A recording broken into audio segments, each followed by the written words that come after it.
என்ன செஞ்சிட்டு இருக்க? இங்க வா. மேம் இந்த செடி அழகா இருக்கலாம் மேம், பார்க்கறதுக்கு யாரோ பிடிங்கி போட்டிருக்காங்க. யாரோ பிடிங்கி போட்டிருக்காங்களோ? அழகா இருக்குல்ல?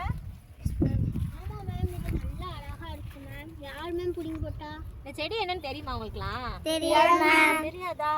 இந்த செடி பேரு செங்காந்தல் மலர். ஓகேவா? இந்த பூ இருக்குலையா, இது செங்காந்தல் பூ. செங்காந்தல் பூன்னே உங்களுக்கு ஞாபகம் வந்திருக்கும். என்னது?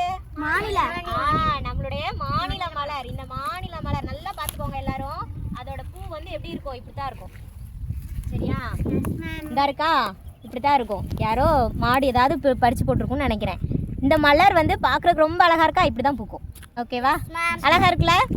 நம்முடைய தமிழ்நாட்டோட மாநில மலர் செங்காந்தல் மலர். இந்த மலர்ல நிறைய மருத்துவ குணங்கள் இருக்கு. நான் சொல்றேன் கேளுங்க. சரியா? இப்போ இந்த மலர் எல்லாமே பூத்து அதுக்கப்புறம் என்னதான் மாறும்? காயா மாறும்ல. இந்த காய் அப்புறமா இந்த செடியோட அடியில வந்து ஒரு கிழங்கு இருக்கும். இந்த கிழங்கையும் இந்த காயையும் நிறைய வெளிநாடுகளுக்கு ஏற்றுமதி பண்றாங்க. கரெக்டா? இது என்ன மாசம்? டிசம்பர். தமிழுக்கு என்ன மாசம்? Very good. கார்த்திகை மாசம் பூக்குறதுனால இந்த பூவை கார்த்திகை பூ அப்படின்னு சொல்லுவாங்க. ஓகேவா? இன்னொன்னு, இது மாரி காலம். இந்த மாரி காலத்துல இது பூக்குறதுனால, இதுக்கப்புறம் கார்த்திகைக்கு அப்புறம் வரும் இல்லையா, இந்த மாரி காலத்துல பூக்குறதுனால தோன்றி அப்படின்னு இதுக்கு வேற பேர் உண்டு.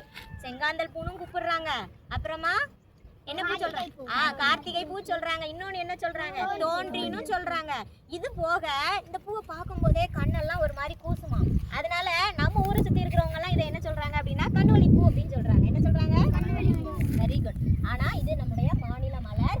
இந்த மலர் இந்த தாவரத்துல இருக்கக்கூடிய எல்லா பாகங்கள்லயும் ஒரு நச்சுத்தன்மை இருக்கு.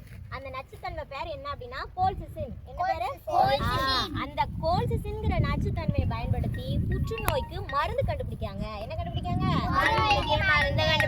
புற்றுநோய்க்கு மருந்து கண்டுபிடிக்காங்க. அதனால மருத்துவரோட ஆலோசனை இல்லாம இதோட பாகங்களையோ இந்த இலைகளையோ இந்த பூக்களையோ எதையுமே நம்ம என்ன செஞ்சிடக்கூடாது? பறிச்சு சாப்பிடக்கூடாது. எதுக்கும் பயன்படுத்திடக்கூடாது.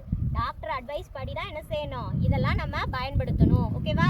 அது மட்டும் இல்லை, சங்க இலக்கியங்கள், 10 பாட்டு, 8 தொகை நூல்கள்லையும் மலரோட சிறப்பு குறிப்பிடப்பட்டிருக்கு. ஜிம்பாப்வே நாட்டோட தேசிய மலராகவும் இது விளங்குகிறது.